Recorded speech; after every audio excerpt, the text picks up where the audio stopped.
జిల్లా రోలుగుంట మండలంలో గ్రామ పంచాయతీ కార్మికుల వినూత్న నిరసన చేపట్టారు. 3 నుంచి 8 నెలలుగా పెండింగ్ లో ఉన్న జీతాలను వెంటనే చెల్లించాలని డిమాండ్ చేస్తూ మండల కార్యాలయం వద్ద రోడ్లు తుడుస్తూ ఆందోళన చేశారు.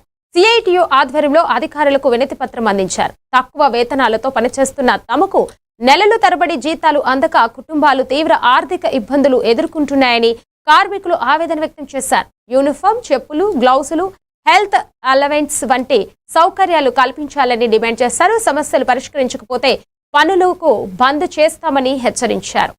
అకౌంట్ ద్వారా ఇవ్వాలి, కానీ ఇక్కడ ఈ మండలంలో ఆఫ్లైన్ ద్వారా చేతి పద్ధతిలోని ఇస్తున్నారు.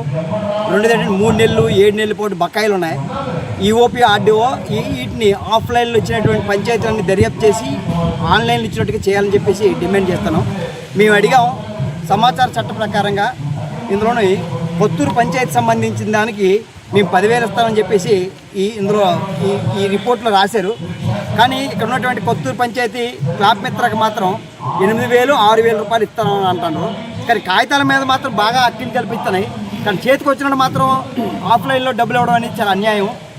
క్లాబ్ మిత్ర కాని మీద పేర్ల మీద వాళ్ళ క్లాబ్ మిత్రగా అకౌంట్లో డబ్బులు వేయడం ఎందుకు వేస్తారు? అలాగా ఈ డిపిఓ ఏం చేస్తున్నారు, ఈఓపీ ఆర్డీఓ ఏం చేస్తున్నారు?